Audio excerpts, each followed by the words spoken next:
అలా చెప్పండి అన్న, ఇప్పుడు ఏదైతే జగన్మోహన్ రెడ్డి నవరత్నాలతో ముందుకు వచ్చారో, నవరత్నాలు నిలబెట్టుకున్నారు, ప్రజల్లో గుండెల్లో నిలబడ్డారు. అలాగే చంద్రబాబు నాయుడు గారు ఇప్పుడు అనేకమైనటువంటి హామీలు ఇస్తా ఉన్నారు, ఇంతకంటే డబుల్ ఇస్తా ఉన్నారు. 4,000 పెన్షన్ ఇస్తానంటున్నాడు, నిరుద్యోగ భృతి 2,500 ప్రతి ఒక్కళ్ళ ఇంటికి తీసుకొచ్చి ఇస్తానంటున్నాడు, 18 సంవత్సరాలు దాటిన మహిళలకి 1,500 ఇస్తానంటున్నాడు, శ్రీనిధి అంటున్నాడు, ప్రతి ఒక్క బిడ్డకి కూడా 15,000 ఇస్తానంటున్నాడు. దీన్ని మీరు ఎలా చూస్తారు? ఇప్పుడు చంద్రబాబు నాయుడు అన్ని చెప్పేదంతా అబద్ధాలే. చంద్రబాబు చెప్పిన మాటలు ఎవరు వినేవాళ్ళు ఎవరు లేరు. ఆయన ఇంతకుముందు రుణమాఫీ అని చెప్పి ఎవరికే కానీ రుణమాఫీలో పైలైనాడు. ఆయన అబద్ధాల మాటలకు చంద్రబాబు ఆయన మాటలు నమ్మేవాళ్ళు.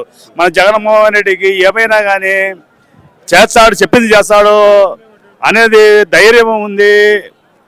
ఎవరి మాట లెక్క చేయకుండా అన్ని అమలు చేసి అందరికీ సంక్షేమ పథకాలన్నీ అందించిన జగన్మోహన్ రెడ్డి కాక ఎవడు సీఎం అవుతాడు? నా పేరు సిద్ధారెడ్డి, చిల్లరపల్లి సర్పంచ్.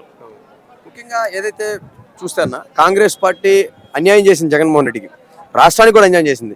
అలాంటి కాంగ్రెస్ పార్టీ కండో కప్పుకొని షర్మిలా గారు వస్తూ ఉన్నారు, నేను వారసురాలని చెప్తా ఉన్నారు. ఈ ప్రజలు ఎలా చూడాలంటారు జగన్మోహన్ రెడ్డి? ఇప్పుడు వైఎస్ షర్మిల అంటారు, షర్మిల వైఎస్ ఎటవుతుంది? అత్తగారెడ్డి పోయింది, అత్తగారెడ్డి పోయినాక వైఎస్ఆర్ ఎటవుతుంది? ఆడబిడ్డ అవతలకి ఇచ్చినాక అవతల పిల్ల కానీ యూతుల పిల్ల కాదు కదా.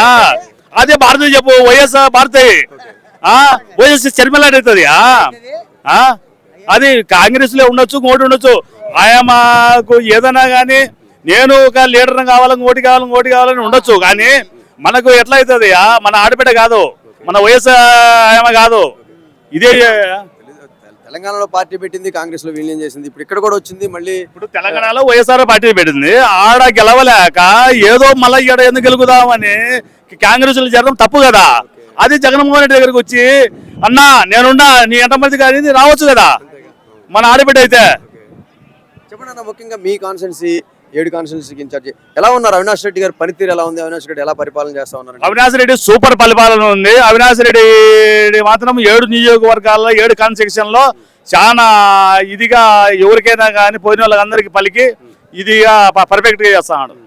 ముఖ్యంగా ఏదైతే అప్పుడు రాజశేఖర రెడ్డి గారు ఉన్నప్పుడు ఆయన దగ్గరికి ఏది కష్టం ఉండి వెళ్తే తీరేదాకా ఎలా అయితే ఆయన ప్రయత్నం చేసి అండగా నిలబడతారో, అదేవిధంగా ఇప్పుడు అవినాష్ రెడ్డి గారి దగ్గరికి వెళ్తే ప్రజా దర్బారాన్ని పెడితే అక్కడ ఏదైతే సమస్యతో వెళ్తే అది తీరేదాకా ఆయన తీర్చి ఆ వ్యక్తికి ఫోన్ చేసి మరి చెప్పే పరిస్థితి ఏర్పడింది. ఇప్పుడు అవినాష్ రెడ్డి ప్రజా దర్బార్ పెట్టాను కదా, అది కానీ రాజశేఖర్కి వెళ్తే అబుద్ధు ఎంత మేలు జరుగుతుందో ఈ బుద్ధు అంతే మేలు జరుగుతుంది. అవినాష్ రెడ్డి మాత్రం కంపల్సరీ సంపదగా ఆడికైనా కలెక్టర్ గారికి కానీ ఇంకోటి కానీ మన ఏదైనా సమస్యలు ఉంటే తీసుకొని పోయి మళ్ళీ మనకు ఫోన్ చేసి చెప్తాడు.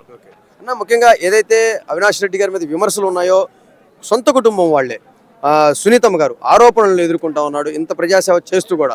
ఈ కోణాన్ని ఎలా చూడొచ్చు అంటారు? ఇప్పుడు అది ఎవడు మనం కన్సిడర్ చేయాలా? మనము హత్య చేశారు, ఓటు చేశారు, మా నాయన చంపారు, అది అనేది పక్కన పెట్టు. అది కానీ అది ఎందుకు జరిగిందో, ఎవరు చేశారో ఏం కదా ఎవరికి తెలియదు. కానీ అవినాష్ రెడ్డి మీద పెట్టడము తప్పు. ఇలా ఇద్దరు అన్నదమ్ములు ప్రజల కోసం ఇంత తాపత్రయంతో సేవ చేస్తూ ఉంటే ప్రజల గురించి, అటుపక్క ఇద్దరు చెల్లెళ్ళు ఈ విధమైన బురద జల్లుతూ ఉంటే ప్రజలు ఎలా చూడాలంటారు? ఇప్పుడు ఎవడైనా కానీ ఒకరి మీద ఒకరికి చెప్పడము తప్పు.